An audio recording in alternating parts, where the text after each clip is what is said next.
Bon, on m'entend bien, oui. Bon matin tout le monde. Merci tout le monde d'être là avec cette température un peu grise et bienvenue au sixième et dernier café-conférence de l'année pour 2024-2025. Est-ce qu'en ligne, Marie-Claude, on entend bien? Parfait. Donc, bienvenue à tout le monde. On est vraiment content de vous avoir ici aujourd'hui.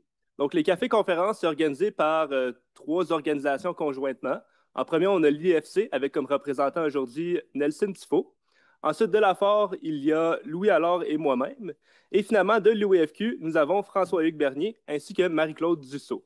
Si je n'ai pas manqué quelqu'un dans la salle. Bon.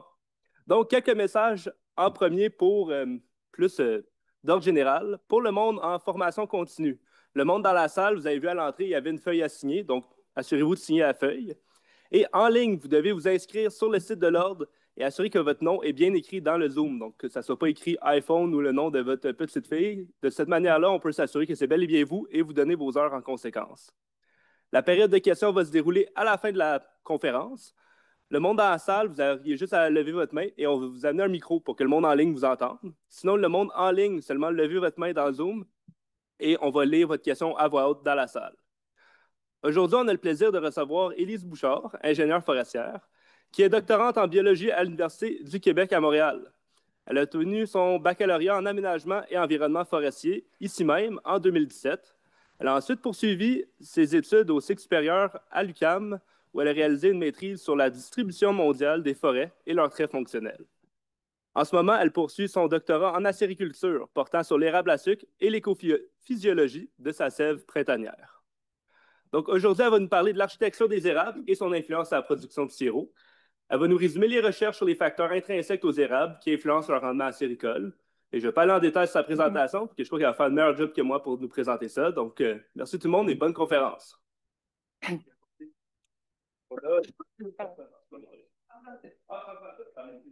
Est-ce que ça fonctionne le micro? J'ai bien toussé fort dedans pour être sûr que ça fonctionnait. Bonjour à tout le monde, ça me fait plaisir d'être avec vous en cette fin de saison des sucres. Très bon timing, quoique j'entendais des gens dire qu'ils étaient tannés de leur cabane. On est aussi à cette période-là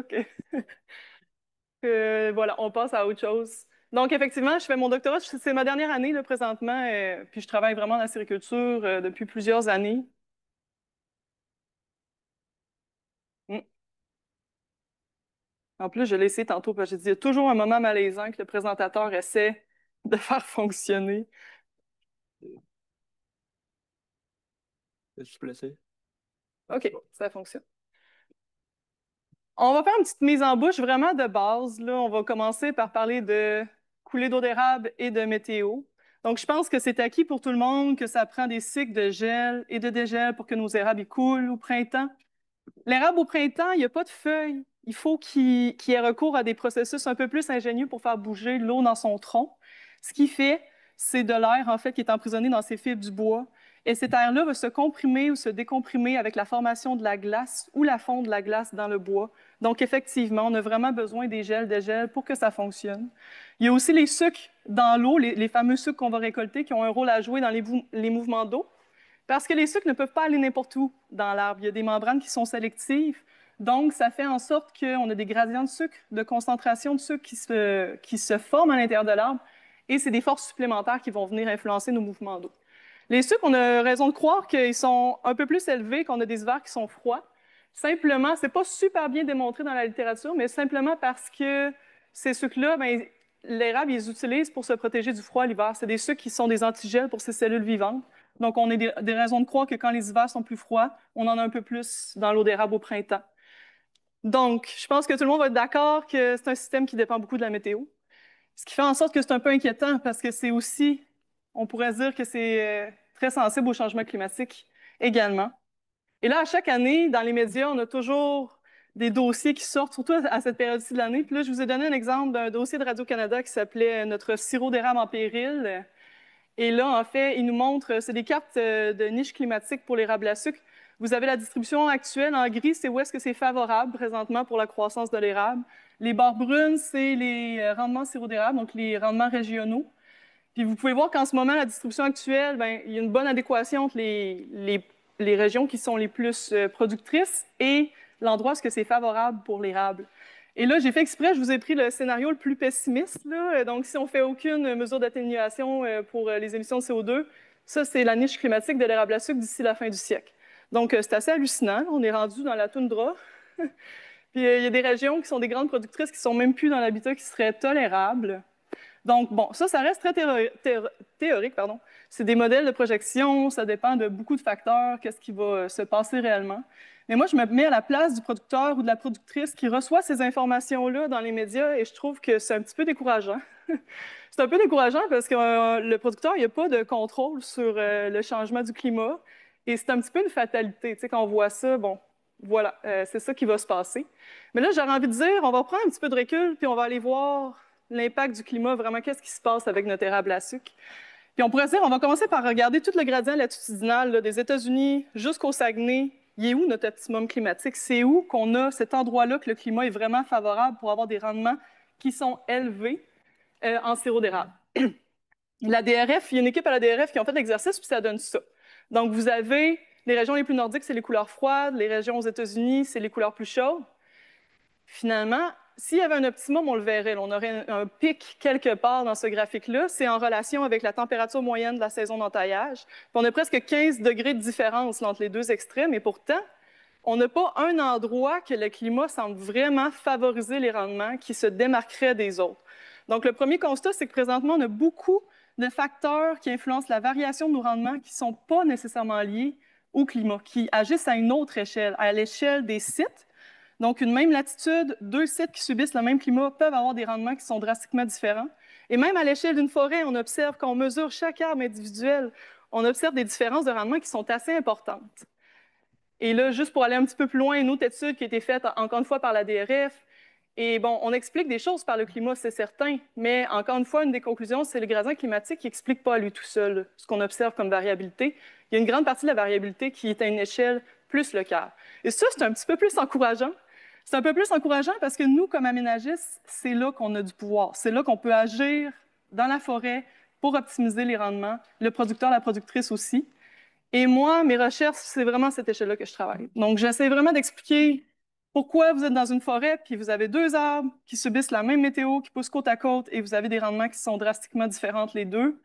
Et j'aborde ça sur plusieurs angles. Je fais beaucoup de physiologie, donc on ne comprend pas si bien que ça, ce qui se passe dans l'érable au printemps. Donc, moi, je me suis vraiment attaquée à la dynamique de l'eau à l'intérieur de l'érable, les sources, d'où est-ce qu'elle vient, ses mouvements, la dynamique du gel interne de l'arbre selon l'environnement, la réhydratation de notre érable. Je travaille un petit peu aussi avec la phénologie, le développement des bourgeons, la compétition, évidemment. Donc, qu'est-ce qu'il y a autour de votre érable qui pourrait influencer ses rendements?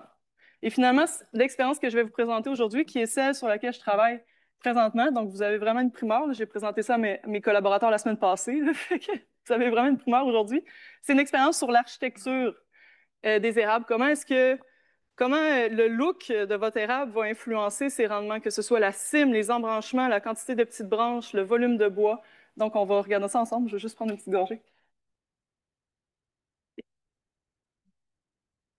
Quand on parle de rendement, là, tout de suite en partant, il faut faire attention, il faut séparer deux composantes qui vont influencer le rendement en sirop d'érable. Donc, il y a la quantité de sève qu'on va sortir d'un arbre, mais il y a également son taux de sucre. Et là, ce qui est compliqué, et ces deux composantes-là ensemble ben, vont faire en sorte qu'on va avoir une quantité X de sirop. Parce qu'évidemment, si le taux de sucre est plus élevé, on a besoin de moins de sève pour faire la même quantité de sirop. Mais là, ce qui est compliqué, c'est que ces deux variables-là, ils ne vont pas dans la même direction. Ils ne sont pas liés. Fait qu'on peut avoir un arbre qui donne beaucoup d'eau, mais qui a un taux de sucre qui est très bas. Et l'arbre à côté donne la même quantité d'eau d'érable, mais son taux de sucre est élevé. Donc, à cause que ces deux variables-là ne vont pas dans la même direction et ne sont pas influencées par les mêmes facteurs de l'environnement, on n'a pas le choix, il faut les séparer quand on étudie les rendements. Sinon, on passe à côté d'une partie de l'explication qui est essentielle. L'autre chose qu'il faut tenir en compte, évidemment, c'est le système de récolte. Donc, évidemment que si on est à la méthode traditionnelle avec une chaudière, la dynamique des rendements est complètement différente, là. Donc, quand on passe au système sous tubulure, sous vide, on peut aller chercher de 3 à 5 fois plus d'eau d'érable pour une même entaille, pour une même grosseur d'entaille. Les mouvements d'eau à l'intérieur de l'arbre, c'est très différent. Donc, on ne peut pas assumer que qu'est-ce qu'on sait qui affecte nos rendements pour la chaudière. On ne peut pas assumer que ça se transpose bien pour expliquer nos rendements sous tubulure. Donc, il faut faire attention aussi à ça quand on parle de rendement sirop d'érable. Bon, on va rentrer dans le vif du sujet. Qu'est-ce qui a été fait dans la littérature scientifique sur l'impact de la morphologie? Là, c'est pas tout à fait exhaustif comme liste, là, mais j'en ai quand même mis plusieurs. L'impact de la morphologie de notre arbre sur ses rendements. Première chose qu'on peut voir, c'est que les gens ont beaucoup plus étudié le tronc, hein? Donc, ouais, voilà. Donc, à hauteur d'humain, le DHP, le taux de croissance, c'est vraiment ça qui a été le plus documenté. On a un petit consensus qui commence à sortir avec le DHP, vu qu'on a plus d'études. En général, un arbre qui est plus large va donner plus de sève. La quantité de sève, ça commence à être assez bien démontré. Par contre, la cime, là, on n'est vraiment pas très avancé. Il y a peu d'études qui ont regardé l'impact de la cime sur les rendements. Et en plus, des fois, c'est contradictoire. Comme les deux études sur le dépérissement des cimes, il y en a une qui trouve un effet, l'autre n'en trouve pas. Donc, on est un peu pris là-dedans. C'est difficile de dégager vraiment un consensus par rapport à l'effet de la cime. Et l'autre chose qui ressort de tout ça, c'est que les taux de sucre, là, on n'est vraiment pas bon pour expliquer les taux de sucre, là. C'est encore très mystérieux qu'est-ce qui fait qu'un arbre va couler plus sucré que son voisin. On n'est pas proche d'arriver à expliquer ça. Pour la quantité de sève, on est un petit peu meilleur. Et là, si on regarde toutes ces études-là, lesquelles ont été faites dans des conditions commerciales, de systèmes sous vide, là, on tombe à 2 études. Donc, franchement, on a du chemin à faire. Il y avait de la place pour faire une étude sur le sujet. Et c'est là qu'on est arrivé avec cette expérience-là. Nous, on avait des raisons de croire que la cime serait un meilleur prédicteur des rendements que le tronc pour plusieurs raisons. La cime, c'est notre bassin de sucre soluble le plus important au printemps dans l'érable. Il y en a plus que dans le tronc, ça a été mesuré. Là, j'ai dit le bassin le plus important, mais on n'a pas mesuré les racines, là, fait que on ne sait pas pour les racines, mais du moins, il y en a plus dans la cime que dans le tronc. Après ça, ben, c'est indicateur de vigueur, capacité photosynthétique. Il y a une relation aussi juste d'offre et de demande. Si on a plus de bourgeons, c'est la croissance printanière. Les bourgeons ont besoin de ressources. Peut-être que l'arbre, il prévoit ça d'avance, si on veut, puis il bouge plus de ressources dans son tronc quand on a une demande qui est plus importante. Et finalement, on a vu que c'était important, le gel puis le dégel, pour générer la pression à l'intérieur du tronc pour que l'eau puisse bouger. Mais là, imaginez un tronc, 40 cm de DHP, puis il fait 4 degrés pendant 5 heures. C'est pas super efficace là, de dégeler ça. Ça a une grande inertie thermique, un tronc. Donc, la première chose qui dégèle, c'est vos branches. C'est votre cime, c'est les branches d'ordre inférieur, en plus, qui ont accès beaucoup à la radiation solaire. C'est la première place dans votre arbre qu'on va générer de la pression qui est nécessaire pour faire bouger l'eau. Donc, on peut penser que si on a plus d'axes qui sont de faible diamètre, comme ça, on pourrait parvenir peut-être à avoir plus de pression à l'intérieur de notre arbre. Donc, tout ça, c'est des hypothèses. On va, on va aller voir ce qu'il en est.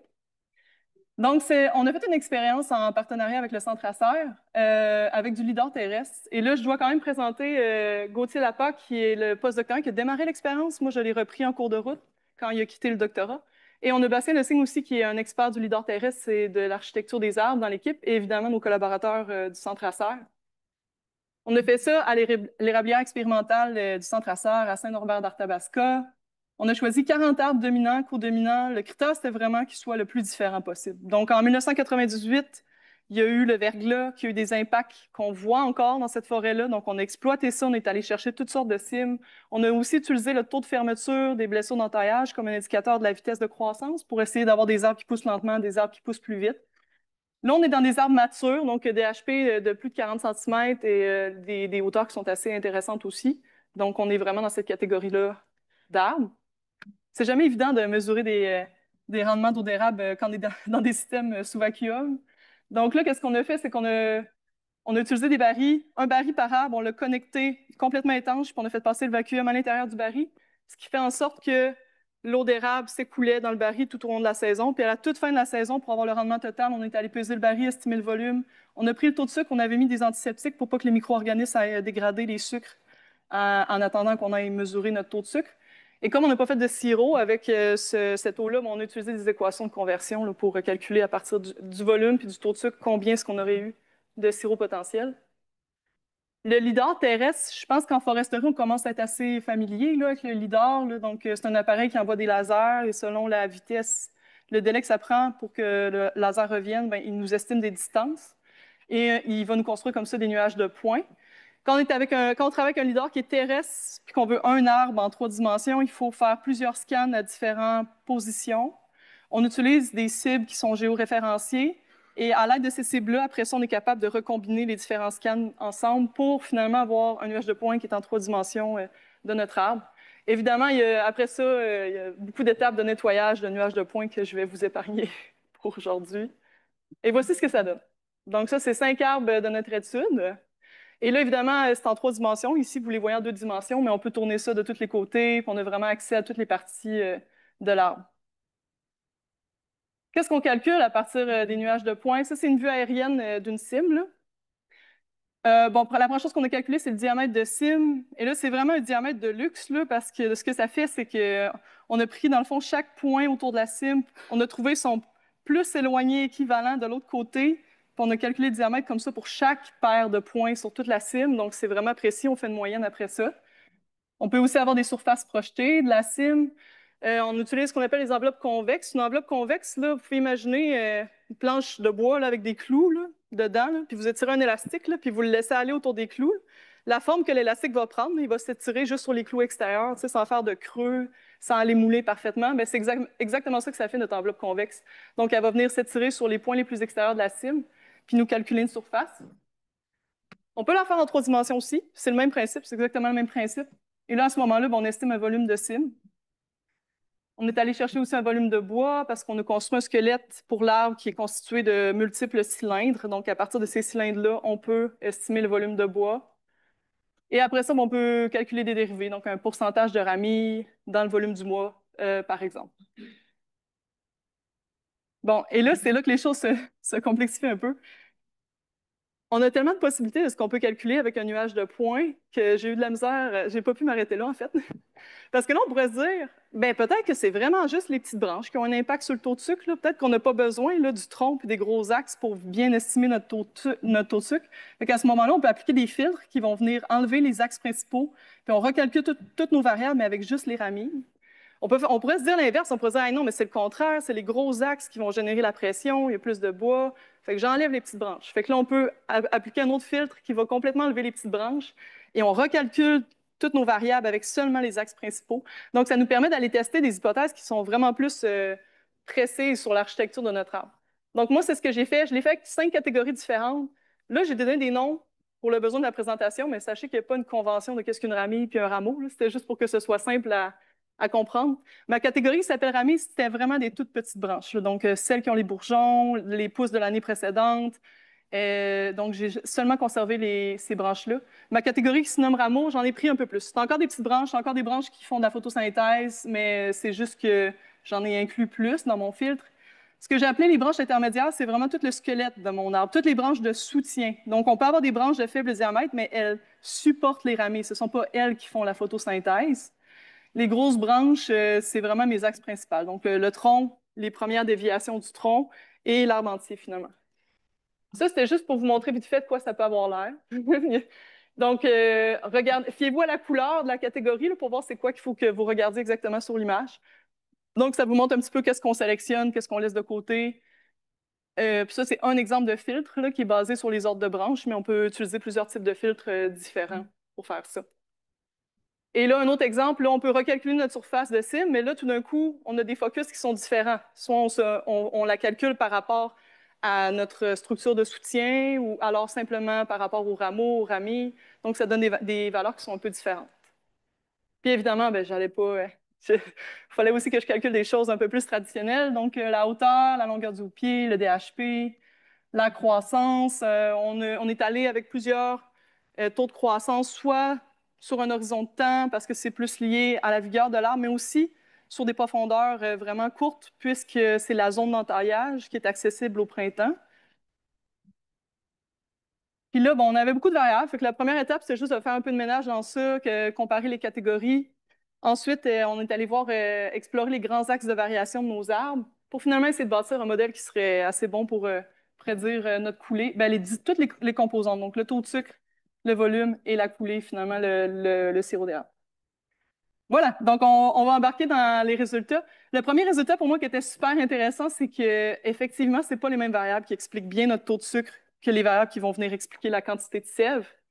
Le taux de sucre, on est en 2 dimensions, on est dans la cime, c'est le diamètre de cime, c'est la surface de la cime avec un focus qui est plus soit sur les petites branches ou sur le squelette de l'arbre, si on veut. Et quand on essaie de prédire la quantité de sève, là, on est en 3 dimensions. On tombe dans le volume de l'arbre complet, c'était ma meilleure variable. Donc, avec l'enveloppe convexe qui estimait aussi le volume de la cime, c'est ça qui vient estimer le mieux notre quantité de sève. Et là, bon, ça explique 24 pour le taux de sucre. C'est pas énorme, mais on explique, c'est quand considérant qu'on a vraiment beaucoup de difficultés à expliquer les taux de sucre, c'est quand même très bon. Et 30 pour le volume, ça non plus, c'est correct. C'est pas énorme, là, mais c'est ce que ça donne. Mais là, ce qui est surprenant, c'est que quand on les met ensemble, qu'on essaie de prédire le sirop potentiel, tout d'un coup, on a une variable qui vient expliquer 55 C'est plus que la moitié de la variation, donc ça, c'est vraiment important. Et ce qui fait, c'est la surface de la cime, finalement, la surface projetée de la cime. Et qu'est-ce qui fait que cette variable-là est aussi bonne? C'est que c'est une des seules qui est pas mauvaise pour prédire les deux composantes. Donc, c'est pas la meilleure pour prédire le taux de sucre tout seul, ni la quantité de sève, mais elle est quand même bonne pour les prédire, somme toute, et c'est la seule qui est bonne pour les deux. Fait que quand on la prend pour le sirop potentiel, elle devient vraiment, c'est vraiment notre meilleure variable qu'on peut utiliser pour prédire nos rendements en sirop. Puis là, pour vous donner un exemple, la relation que vous voyez là, ça équivaut à peu près à 200 millilitres de sirop qu'on gagne à chaque mètre carré de cime qu'on rajoute. Là, je ne sais pas si vous voyez, la surface de la cime, c'est vraiment si vous aplatissiez votre cime, tout le feuillage de l'arbre, puis vous faites la surface de ça. Donc, si vous ajoutez un mètre carré, ça vient vous rajouter 200 millilitres de sirop, ce qui est quand même pas négligeable. Là, on a juste une variable qui explique plus que la moitié. On se dit, on pourrait en ajouter d'autres, on pourrait essayer d'aller faire un modèle qui va nous expliquer plus de choses.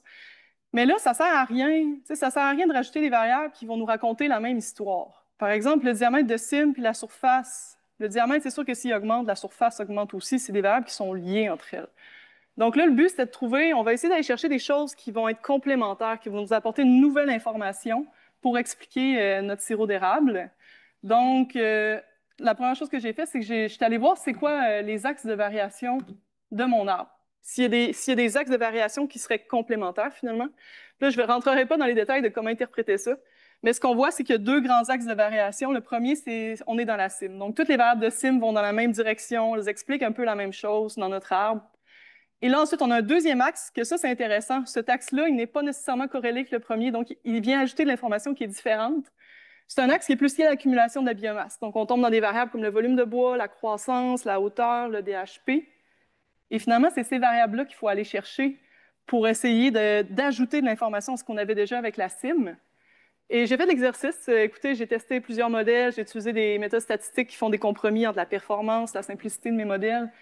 Et finalement, le DHP était le meilleur candidat. En ajoutant le DHP, en plus des variables de cime, on parvenait à avoir un modèle qui expliquait un peu plus, mais finalement, ça reste que notre meilleur modèle, ça restait juste la variable, la surface de la cime. C'est ça, finalement, qui était notre meilleur indicateur. Ça ne servait pas à grand-chose de rajouter d'autres informations. C'est un peu plate parce que c'est juste une variable, mais en même temps, c'est simple.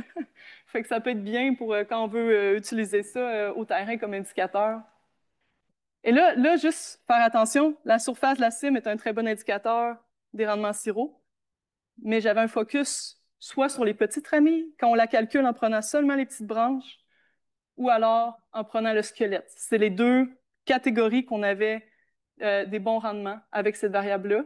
Je suis encore en train de réfléchir aux raisons biologiques qui sont associées à ça. Ça peut être soit une quantité de fibres du bois qui est plus importante, ou justement, comme on parlait, la demande des bourgeons avec les petites ramilles. Mais là, je vous entends réfléchir, puis vous me dites, c'est bien beau, là, mais on fait quoi avec ça, nous, au terrain? Mesurer une surface de cime avec juste des petites branches, comment moi je peux faire ça en forêt? C'est pas super pratique.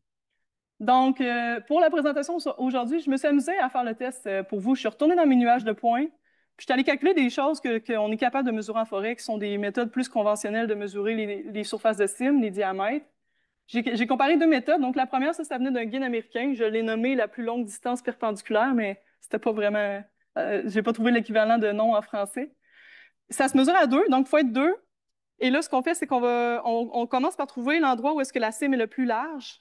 Et ça n'a pas besoin de passer par le tronc. Donc, il faut juste trouver l'endroit qu'on a un premier diamètre le plus large. On mesure ça. Et ensuite, on en mesure un deuxième qui est perpendiculaire au premier. Et encore une fois, il faut se déplacer pour essayer de trouver l'endroit où est-ce que c'est le plus large. C'est quand même un petit peu compliqué à mesurer. Je ne l'ai jamais essayé en forêt, mais je dirais que j'avais des... Ouais, ça a l'air un petit peu complexe. Puis, il faut aussi enlever les branches qui seraient anormales. Donc, une branche tout seule qui sort de la cime, on ne la considère pas dans le diamètre. Et là, vous pouvez voir, moi, je l'ai fait sur un nuage de points. Ça reste que c'est plus précis que si j'étais allé en forêt. Mais quand même, je voulais faire l'exercice. Donc, vous voyez ce que ça donne là, sur cette cime-là, la façon que je suis allée chercher mes diamètres. J'ai aussi testé une méthode qui est pas mal plus facile à mesurer en terrain. Ça, c'est juste les 4 points cardinaux, tu mesures ta cime, puis cette fois-ci, tu passes par le tronc. Donc, c'est moins subjectif. Tu n'as pas besoin de te poser de questions. Tout en ligne, tu mesures tes deux diamètres. Et j'ai testé cette méthode-là aussi. Après ça, on peut calculer un diamètre moyen. On prend nos deux diamètres, on calcule une moyenne. On peut aussi calculer une surface assez grossière en utilisant une formule pour une ellipse. Et voilà ce que ça donne. C'est pas si mauvais. J'étais quand même surprise, considérant que c'est pas mal plus grossier que ce que j'avais calculé avec le lidar. Mais la première méthode, celle qui est plus compliquée, là, qu'il faut être à deux pour la mesurer, elle explique 46 de mes rendements en sirop d'érable. Donc, c'est quand même pas mauvais. La deuxième méthode est moins performante, est plus facile à mesurer en forêt. Mais ça reste que c'est ça. Ça peut bien dépanner pour quand on est en forêt, à défaut d'avoir un lidar pour nous faire des mesures super précises. Puis les autres variables traditionnelles de foresterie, le DHP, le DHP, il est pas mauvais. Ben, il explique 28 il est pas mauvais. C'est juste que le problème du DHP, c'est qu'il explique la quantité de sève qu'on va chercher. Il est pas bon pour expliquer le taux de sucre. Donc, ça va vous donner juste une partie de l'équation. Mais ça reste qu'en général, la quantité de sève est quand même bien corrélée avec les rendements en sirop. L'année passée, par exemple, il y a eu une année record, les taux de sucre étaient très bas, mais il y a eu vraiment beaucoup d'eau qui a été récoltée. Donc, ça reste que déjà d'être bon pour prédire cette composante-là, ça peut dépanner. La croissance, c'est la même chose. C'est pas bon pour les taux de sucre. Donc, tout ce temps-là, dans la littérature, là, tout ce qui a été le plus mesuré, bien, on était en train de mesurer finalement des quantités de sève, pas des rendements en sirop ou des taux de sucre. Bon, fait que les variables traditionnelles foresterie, c'est consistant avec ce que j'ai obtenu avec le lidar. Donc, si on veut regarder les taux de sucre, le sirop, il faut aller dans la cime. C'est là qu'on a les meilleurs. Je vous ai mis dans le fond le top 3 des meilleures variables là, pour chaque catégorie. Là. Et le volume d'eau d'érable, ben là, on est dans un axe différent de l'arbre. Là, on tombe dans un axe qui est accumulation de biomasse, pardon. Donc là, c'est la croissance, le DHP qui deviennent des meilleurs indicateurs. Fait que ça fait le tour pour cette expérience-là. Juste quelques limitations. Bon, évidemment, on n'a pas regardé la génétique, l'anatomie de nos arbres qui peuvent avoir des impacts. Les multitrons. Les multitrons, ça vous empêche-tu de dormir la nuit? Parce que moi, là, je sais plus quoi faire avec les multitrons. Mais non, mais on en a beaucoup, là, tu sais, des érables rouges en bouquet, là. Tu as 5 tiges, tu as un système racinaire, une cime toute emboîtée. Qu'est-ce qui se passe? Est-ce que ça va s'appliquer de la même façon, tu sais, la surface de la cime? On ne sait pas vraiment, là. C'est vraiment une zone grise qu'il va falloir explorer. Aussi, on n'a pas mesuré le dépérissement de la cime. Ça reste un échantillon. Les données LIDAR, c'est très précis, mais ça reste que c'est un site, une année, 40 arbres. Donc, il faut qu'on reproduise ça dans d'autres sites pour aller voir si c'est généralisable. Un autre problème, peut-être, c'est qu'on était vraiment dans des gros arbres, là. Donc, on exclut des arbres de 20 à 40 cm. Un arbre de 20 cm, il est dans un stade de développement, il est en pleine croissance, il va avoir plus tendance à faire développer des axes longs pour aller explorer l'espace. Ça fait une dynamique de cime qui est différente d'un arbre en maturité qui tombe un peu dans du maintien. Donc, il va faire plus des petites branches, il va moins avoir tendance à explorer l'espace. Donc, est-ce que les relations avec la cime sont différentes pour cette catégorie-là? C'est quelque chose aussi qu'il faudrait tester. Évidemment que moi, j'ai pris des diamètres terrain avec des points lidar. Fait que c'était clairement plus précis que si on l'avait fait en forêt. Fait que j'aimerais vraiment ça qu'il y ait des gens qui l'essayent en forêt pour me dire si ça fonctionne bien. Donc, le message, ben, c'est peut-être que pour les rendements sirop, la surface de la cime semble être un très bon indicateur. Ce que ça veut dire concrètement pour l'aménagement, c'est qu'il faudrait favoriser des cimes qui sont développées latéralement. Donc ça, c'est quelque chose à réfléchir parce que ça vient avec des compromis. Si on a plus de cimes latérales, il faut enlever des arbres. Donc, il va falloir... c'est quelque chose que je vais essayer de calculer. Le compromis entre augmenter la grosseur par rapport à perdre des arbres. Et finalement, ben, le DHP il est quand même pas si mal. Si vous avez rien d'autre sous la main, là, ça fait quand même une bonne... ça peut vous dépanner là, pour arriver à estimer vos rendements en sirop. Puis là, très rapidement, je voulais juste vous montrer qu'est-ce qui s'en vient. J'ai une expérience dans laquelle on est en forêt mixte. Je compare vraiment l'impact. C'est le même site, la même météo, mais on compare vraiment sur plusieurs années les rendements des érables qui sont entourés de conifères par rapport à d'autres qui sont entourés de feuillus, par rapport à d'autres qui sont en monoculture. Donc, je voulais vous en parler aujourd'hui, mais je manque un peu de temps. Donc, réinvitez-moi pour vous parler de conifères. Euh, c'est quasiment de la philosophie là, de l'eau d'érable. Là. D'où vient l'eau d'érable? Vous êtes-vous déjà posé cette question-là? C'était-tu de l'eau qui vient de la cime? C'était-tu dans le tronc avant l'hiver? C'est de la nouvelle eau racinaire?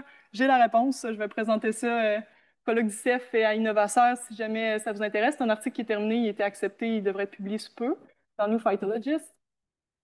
Puis après ça, juste quelques images en rafale. Donc, quand on regarde les mouvements d'eau, là, vous pouvez apprécier comment je me gèle les doigts pour installer tout ça en plein milieu de l'hiver. Donc, toutes sortes d'équipements. Et ce qu'on a fait présentement, qui est encore en cours, c'est on regarde cette année la réhydratation de l'érable, les défauts de saveur. Et c'est pas mal tout. Juste mentionner qu'on a écrit un avis scientifique sur des recommandations d'entaillage souhaitable au Québec, que c'est disponible en ligne s'il y a des gens qui veulent aller plus loin. J'ai aussi fait 3 chroniques à moteur de recherche sur des sujets quand même d'actualité, là, le sirop d'automne, les dommages du système sous vide et tout ça. C'est disponible en ligne aussi si ça vous intéresse. Et très important, on est en train de construire une formation pour l'AFQ, une formation d'une journée en acériculture. Donc, restez à l'affût si ça vous intéresse. Et comme on est en train de la construire, si vous avez des suggestions, des thématiques que vous considérez qu'on n'a pas assez de connaissances comme ingénieur forestier, ingénieur forestière, mais écrivez-moi, ça va me faire plaisir d'adapter la formation pour que ça réponde à vos besoins. Donc voilà.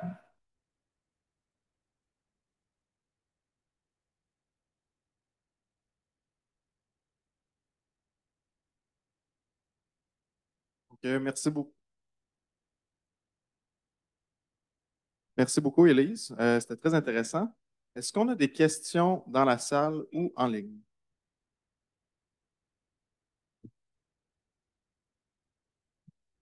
Bonjour, merci pour ta super présentation.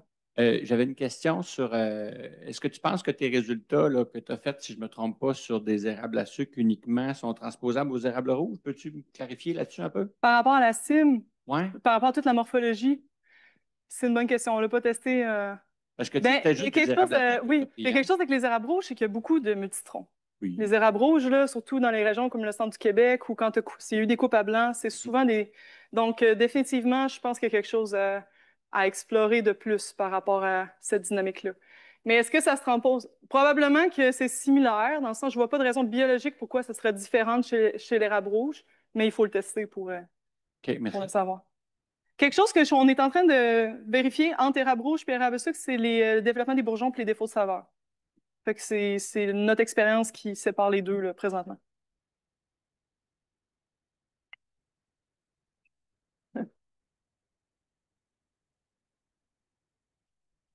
Jean-François Binette, équipement d'érablière CDL. Là.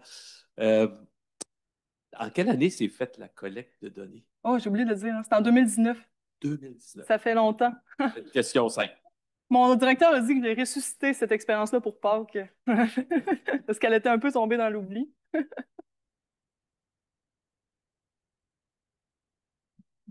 On demande qu'est-ce qu'on fait avec ça en termes d'éclaircie? En termes d'éclaircie, ben, c'est là où il y a un questionnement. C'est sûr que si on éclaircit, on pourrait penser que les cimes vont se développer plus, c'est bon pour les rendements.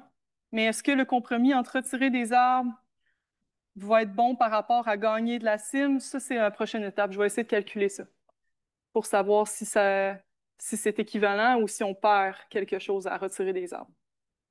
Puis je pense qu'il y a un étudiant ici qui travaille là-dessus aussi, de ce que j'ai compris. On a une question de Guy Lessard. Est-ce que les recommandations que nous avions en civiculture de viser l'équilibrage des cimes par le prof Fasgraf sont encore pertinentes? Les recommandations en civiculture pour l'équilibrage des cimes, c'est une bonne question. On n'a pas beaucoup d'études en civiculture présentement, en acériculture. Il y a David Potier qui en a fait une en 1995. C'est presque la seule qu'on a à ce jour. Donc ça, c'est comme une première étape. On voit qu'il y a du potentiel à l'aménagement, mais je pense qu'il faut définitivement aller faire des études en sylviculture pour aller approfondir ça. Puis il y a quelque chose aussi qu'il faut garder en tête aussi, c'est que le martelage, j'ai beaucoup pensé pour retirer les défauts, les arbres qui ont des défauts dans le tronc. Mais en acériculture, c'est une dynamique qui est complètement différente. Parce que, par exemple, c'est des rotations de 15 ans, des rotations qui arrivent vite, puis ton arbre qui a un gros champ qui peut donner encore du rendement pour plusieurs années. Donc, il faut tout réfléchir à la sylviculture sur un horizon qui est différent. 15 ans, c'est assez court. Je dis 15 ans parce que c'est l'intervalle pour changer les tubulures. Fait que souvent, les gens, c'est à ce moment-là qu'ils vont chercher des arbres. Donc, je pense qu'il y a beaucoup de place pour faire des études en sylviculture, pour aller valider, justement, repenser un petit peu ce qu'on fait pour le bois par rapport au sirop. Merci. On a une autre question de Mme Audrey Labonté. Est-ce que c'est possible de faire un lien entre le volume de cime et quantité de feuillage présent dans la cime? Lors de l'aménagement forestier, le choix des érables parfois peut être compliqué, classique MSCR, mais selon ce que je viens d'entendre, le squelette de l'arbre serait d'autant plus important. Qu'est-ce que vous en pensez? Je pense que j'ai... Pouvez-vous... Je suis pas sûre d'avoir compris Est-ce que exactement. c'est possible de faire un lien entre le volume de cime et la quantité de feuillage présent dans la cime? Un lien entre le volume de cime puis la quantité de feuillage. Ben oui. Théoriquement, si la cime est plus volumineuse, il y a plus de feuilles. Mais ça, c'est une des limitations d'étude. On n'a pas regardé le dépérissement. On n'est pas allé voir s'il y avait des arbres qui avaient moins de feuilles. Par contre, dans la littérature, ce qu'on voit, c'est que le dépérissement, il n'est pas nécessairement tout le temps un bon indicateur de ce qu'on va avoir comme rendement. Donc, le volume grossier semble pour l'instant être un bon indicateur sans avoir les feuilles. Mais encore une fois, on n'a pas énormément d'études pour se baser là-dessus. Les gens en ligne ont beaucoup de questions, donc j'en ai une autre de M. Louis Brunet. Comment expliquer la variation du taux de sucre d'un même érable d'une saison à l'autre, la pluie de la saison de croissance précédente? On pense que c'est l'hiver. On pense que c'est l'hiver, que quand les hivers sont plus froids, c'est super fascinant, je n'ai pas eu le temps d'entrer là-dedans, mais super fascinant qu'est-ce que l'érable fait pour protéger ses cellules vivantes. Et il va accumuler des sucres de plus en plus, ça va devenir hyper visqueux. Ça devient tellement visqueux que les mouvements d'eau sont plus possibles, donc la réaction de formation de la glace peut juste pas se produire.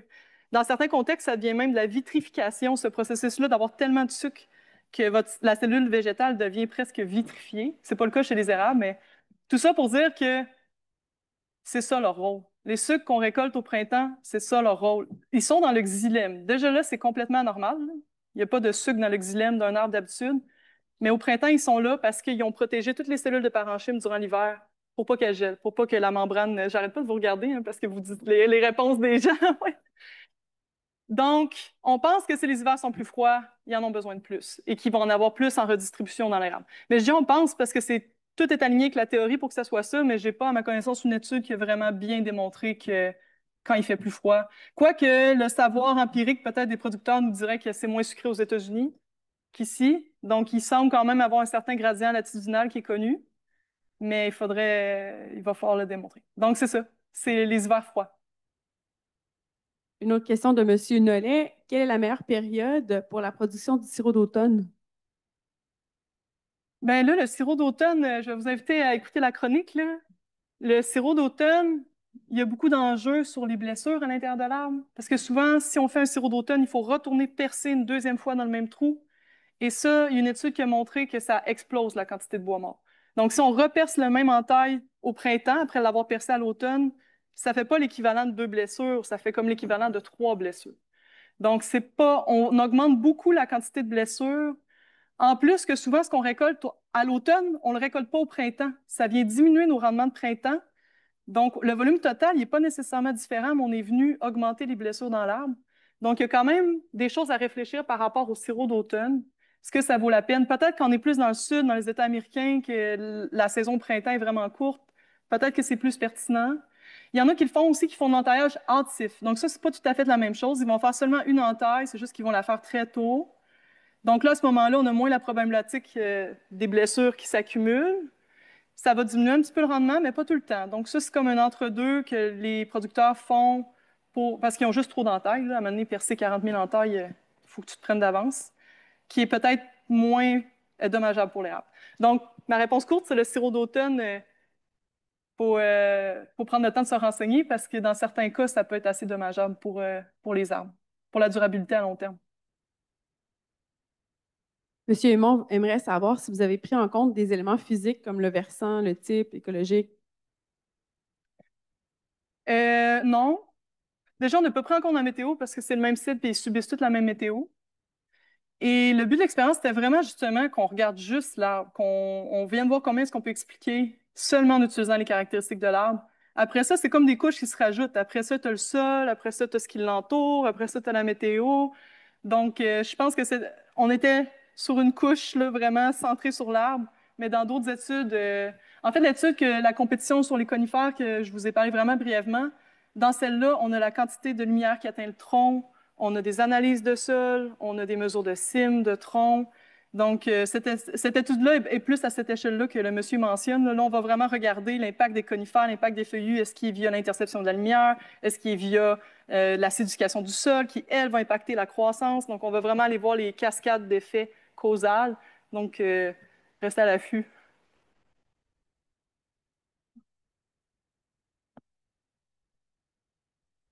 Monsieur Van der Kelen aimerait savoir si euh, est-ce que l'éclairement du houppier sur 360 degrés aide-t-il quant au feuillage et au rendement de la sève? Ça, c'est une bonne question. Moi, je n'ai pas regardé l'orientation. Donc, moi, j'ai une surface de table, mais est-ce que cette surface-là est concentrée sur un côté de l'arbre ou sur l'autre? C'est quelque chose que je n'ai pas regardé. Je pourrais le faire. Avec mes nuages de points, c'est un bon élément. Parce qu'on avait effectivement des érables qui avaient des cimes unilatérales. Donc, c'est un bon point. Je vais creuser ça un petit peu plus. Merci. Il y a encore 3 questions. Si quelqu'un qui veut des questions dans la salle, on peut passer. Monsieur Barrette aimerait savoir, est-ce que c'est possible que la quantité des étés précédents, accumulation de réserves, versus la présence de sécheresse, de passage d'insectes, etc., influence le taux de sucre des printemps qui suivent? Ça, là, c'est comme controversé.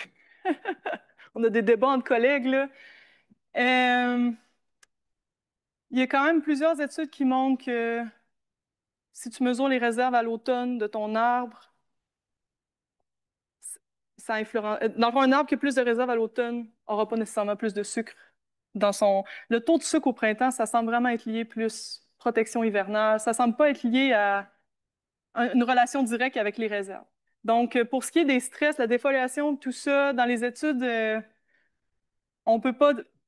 C'est sûr qu'il y a des exceptions. Par contre, par exemple, il y avait une étude qui regardait le deep frost, là, le gel en profondeur du sol. Eux, ils trouvaient un effet. Ça a du sens parce qu'on sait que l'érable absorbe beaucoup d'eau du sol pendant cette période-là. Mais pour ce qui est vraiment là, d'une défoliation, est-ce que ça va l'impacter, une sécheresse, les liens avec les sucres sont vraiment pas si directs que ça, là. Par rapport, du moins, à la saison acéricole, là. Donc, je ne sais pas si c'était clair ma réponse. Juste dire que présentement, on n'a pas d'évidence forte qui nous montre que s'il y a une défoliation, s'il y a une sécheresse, notre rendement va être différent au printemps. Monsieur Clich qui aimerait savoir si est-ce qu'on peut extrapoler les résultats de cette recherche-là pour les nouvelles connaissances à la sylviculture? Extrapoler, ben c'est sûr que c'est une voie. Tu sais, ça va nous mettre sur une direction, là. On pense que la cime a un bon impact. Donc, la sylviculture vient tout de suite entrer là, après ça. Là. Et on peut faire des éclaircies, on peut faire toutes sortes de choses pour améliorer la cime. Donc, oui, définitivement, c'est une porte d'entrée vers pour adapter la sylviculture. Il aimerait aussi savoir si vous avez considéré les plus proches voisins. Avez-vous regardé la hauteur des érables? La hauteur, on l'avait. C'est un facteur qui expliquait presque rien. Ça c'est quelque chose aussi d'intéressant. J'ai fait une expérience dans une plantation d'érables à sucre, presque toutes pareilles. Toutes les mêmes cimes, toutes les mêmes DHP à peu près. Tout d'un coup, la hauteur est importante. C'est un de mes facteurs qui ressortait. Mais là, quand on est dans une forêt, que toutes les érables ont plein de différences architecturales, là, la hauteur est plus importante. Donc, c'est quand même relatif à ce que vous avez comme arbre. Donc, si vos arbres ils ont à peu près toutes la même cime, bien forcément, les autres facteurs comme la hauteur vont prendre un petit peu plus d'impact. Donc, il y a ça à tenir en compte. Puis, il y avait un autre aspect à sa question, je pense. Hein? La hauteur, Les voisins. Les voisins, non. Dans le fond, notre nuage de points, on les a séparés des voisins carrément, là. C'est quand tu fais le nuage de points, tu as toutes les cimes qui puis là, c'est un travail manuel à l'ordi là, de séparer les. Fait que finalement, non, c'est pas. C'est vraiment plus dans mon autre expérience où est-ce que je regarde la compétition qu'on prend en compte les voisins, là.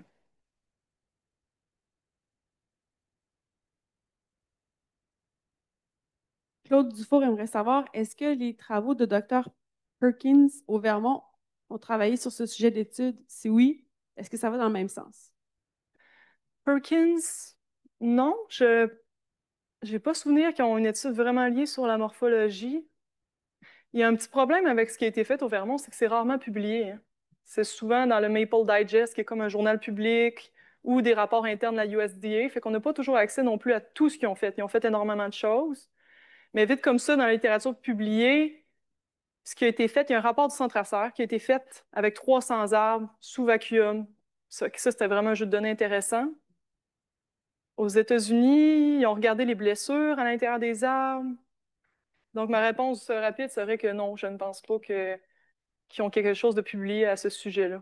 Mais je peux me tromper, il faudrait que je retourne voir. Je pense que ça fait le tour.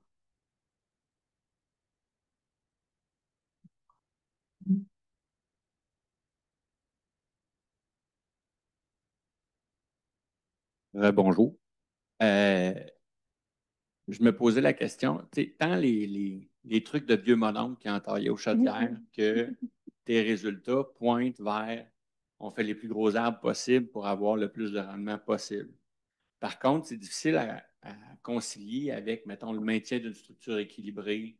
Euh, Ça va souvent être fait aussi au détriment des essences compagnes.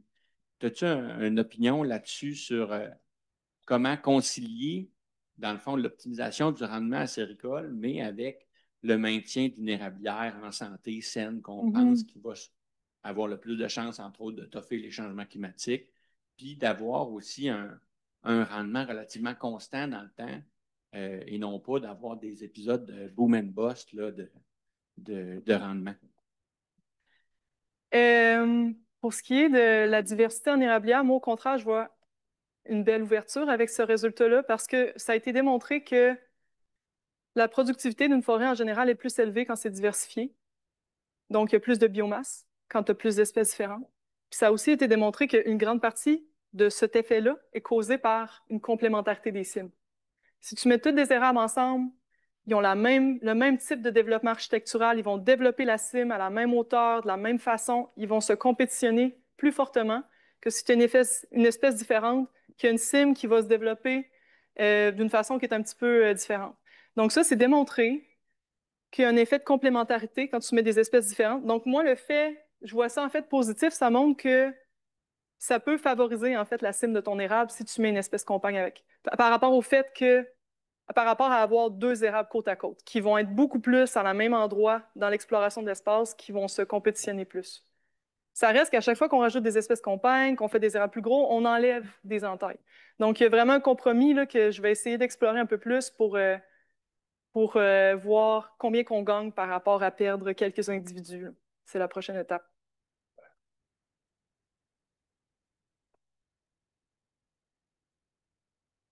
Bon, bien, je crois que ça fait le tour pour la période de questions. Merci beaucoup, Élise, pour les belles réponses et la belle présentation.